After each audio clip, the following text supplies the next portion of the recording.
kuwiteka kugira umumaro kuruta kwiringira abantu bakomeye.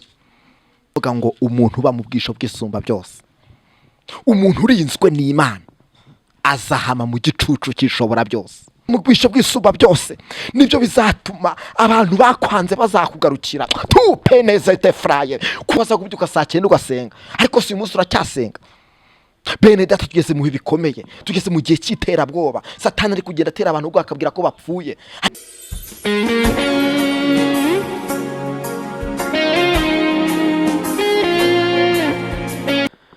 Yes, inshuti bakunze ubugingo bushya Gospel TV, twongeye kubasuhuza kandi tubahaye ikaze. Tubisegura yuko twari tumaze igihe tudakora, ariko iki nicyo gihe Imana yongeye gushima yuko twongeye guhaguruka tukabagezaho ubutumwa bwayo. Muri aka kanya rero turi kumwe n'umukozi w'Imana Evangeliste Rukundo. Tugiye kumuha ikaze atubwira ijambo agiye kutwigishaho kuri uno munsi wa none. Namara kutubwira ijambo agiye kutwigishaho, turakomeza tuganire nawe twumve ibyo mwuka wera yamutumye kwitorera muri aka kanya, ndetse aduhe n'ubutumwa bwacu dufitiye, dore yuko igihe cyagishizaho ikinini pasi twari tugukumbuye n'ukuri.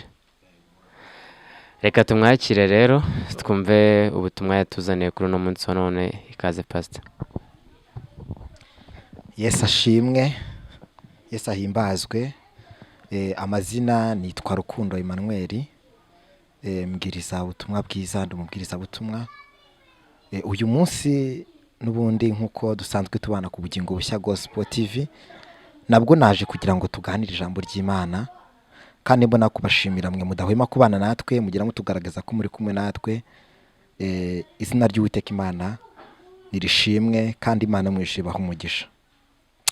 Reka nubundi twiragiza Imana, dusenga Imana kugira ngo tukumve ijambo ry'Imana uyu munsi Imana yampaye kugira ngo tuganireho.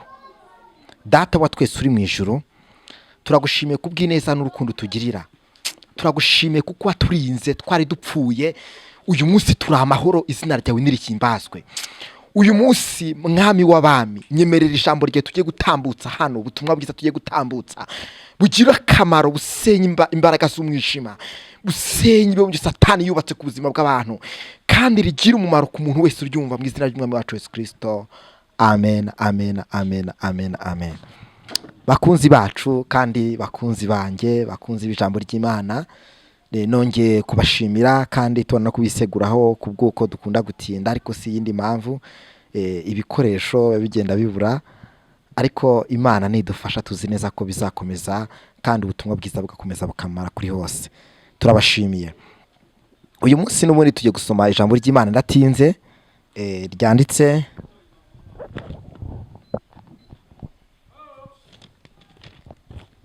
ni Zaburi ya 91 tugiye kuganiraho.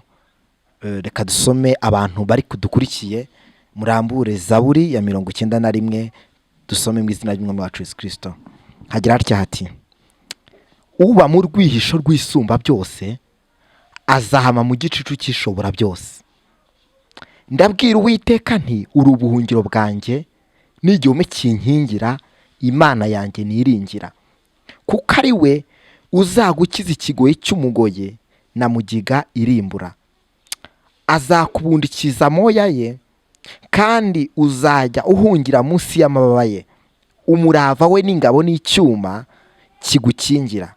Igiteye ubwoba cya nijoro ntikizagutinyisha, cyangwa umwambi ugenda ku manywa, cyangwa mugiga igenda mu mwijima, cyangwa kurimbura gutsemba ku manywa y'ihango. Abantu 1000 bazagwa iruhande rwawe, abantu inzovu bazagwa iburyo bwawe, ariko ntibizakugeraho. Izina ry'Uwiteka Imana ndirishimwe cyane. Haleluya.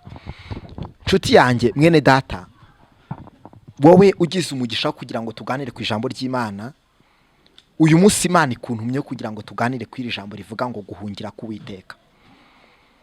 Guhungira k'Uwiteka kugira umumaro kuruta kwiringira abantu bakomeye. Guhungira k'Uwiteka ni ipfundo ry'ubuzima bwa none n'ubw'ejo hazaza. Dawidi ndamukunda yandika iyi Zaburi ya 91, yanditse aya magambo ndetse ari ayobowe n'umwuka w'Imana. Aravuga uti, umuntu uba mu bw'Isumba byose azahama mu gicucu cy'ishoboye byose. ageze avuga ngo ndabwira Uwiteka nti uri ubuhungiro bwanjye, uri igihome kinkingira ku manywa na nijoro. Izina ry'Uwiteka Imana nirishimwe. Nshuti yanjye we wizera Imana nawe utarayizera, uyu munsi Imana ikuntumyeho kugira ngo ubwire ngo nuhungire ku Uwiteka, kuko bigira umumaro kuruta kwiringira imiryango, kwiringira inshuti, kwiringira abavandimwe, nta kamaro byagira.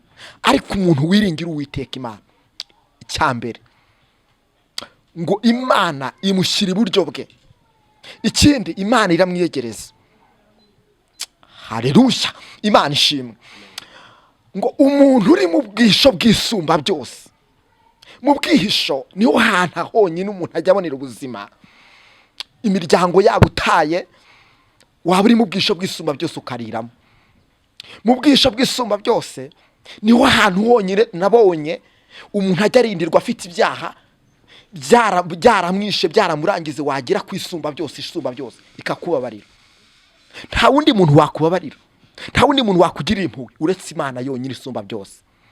Uyu munsi Imana ikuntumyeho, uyu munsi ijwi ry'Imana rikuntumye kugira ngo ubwire ngo hungira ku Uwiteka, kuko Bibiliya ivuga neza ngo guhungira ku Uwiteka kugira umumaro kuruta kwiringira abakomeye, kuruta kwiringira abantu.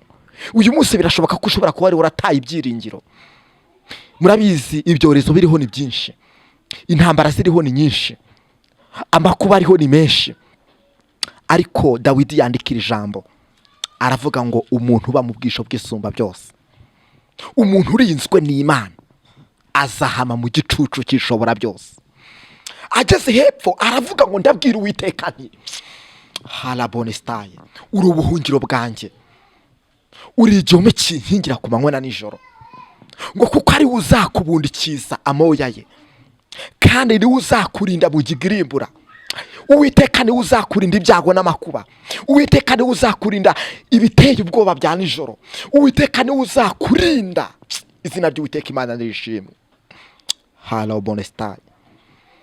Ageze hepfo ijambo ryanejeje cyane, yavuze ngo azakubundikiza amoya ye, kandi uzajya uhungira munsi y'amababa ye, ngo umurava we n'ingabo n'icyuma kigukingira, ngo igiteye ubwoba cya nijoro ntikizakugeraho.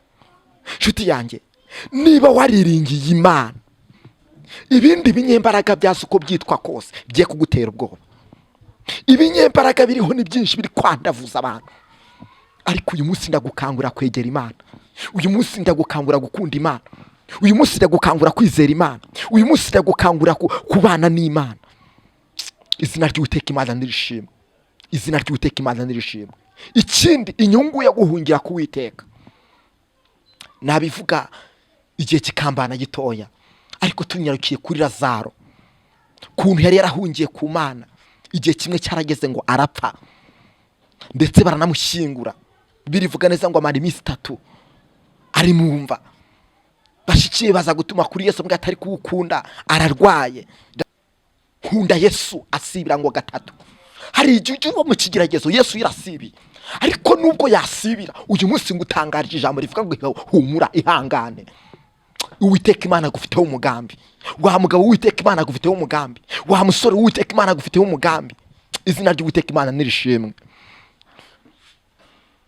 Ngo igihe kimwe kigeze, Kristo araza agera kwa Lazaro, arasenga ati data, uyu munsi uze untabare kubw'abantu bangose, kubw'abantu batugose. Imana ifite ubushobozi bwo kugutabara kubw'abantu bakugose. Ndatinze. Lazaro ku kanya arazuka, yongera asubirana ubuzima. Izina ry'Uwiteka Imana nirishimwe.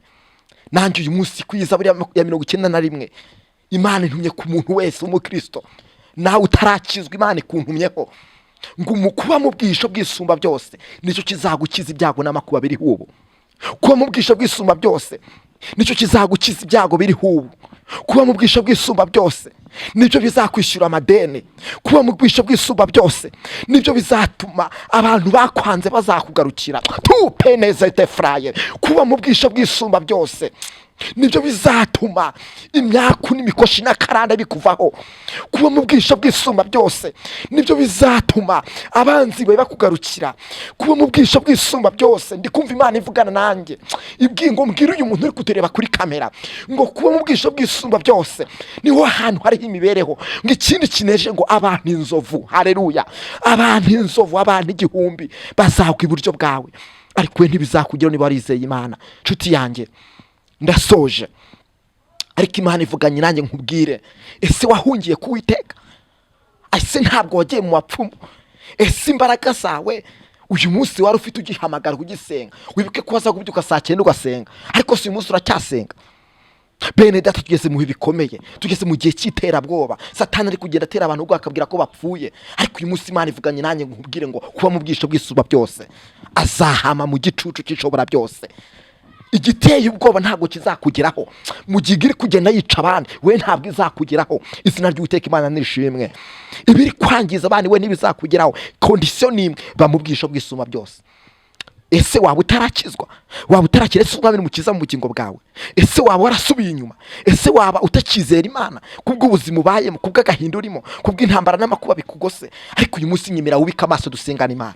Uyu munsi ngiye kugusengera Imana, kandi ugire kubyizera, kandi ugire umutima wo kwizera Imana, kuko uyu munsi Imana ivuze ngo tugire kuyihungiraho, natwe tuzabonaho ubuzima bufatika. Reka twubike amaso dusenge. Data wa twese uri mu ijuru, Imana y'imbaraga nyinshi, Imana y'ubutware, insengero y'umuntu uri kudukurikira ku Bugingo Bushya Gospel TV, insengero y'umuntu wari uboshywe n'uburwayi, insengero y'umuntu wari uboshywe n'ibyaha, kugira ngo uyu munsi wa none yegere Imana, yegere Kristo. Niho harimo ubuhungiro, mu Mana niho harimo imbaraga, mu Mana niho harimo ubuzima. Uyu munsi Kristo ndamusengeye kugira ngo abohoke mu izina ry'Umwami wacu Yesu Kristo, kandi neza y'Imana ibe kuyu muntu, igitinyiro cy'Imana kibe kuyu muntu. Urakoze kuko Imana ishoboye byose, urakoze kuko Imana itabara, urakoze kuko Imana igiriye neza abantu bakubaha, mu izina ry'Umwami wacu Yesu Kristo bamwereka umusaraba. Amen. Imana ibahe umugisha, Imana ibagire neza, turabakunda. Shalom.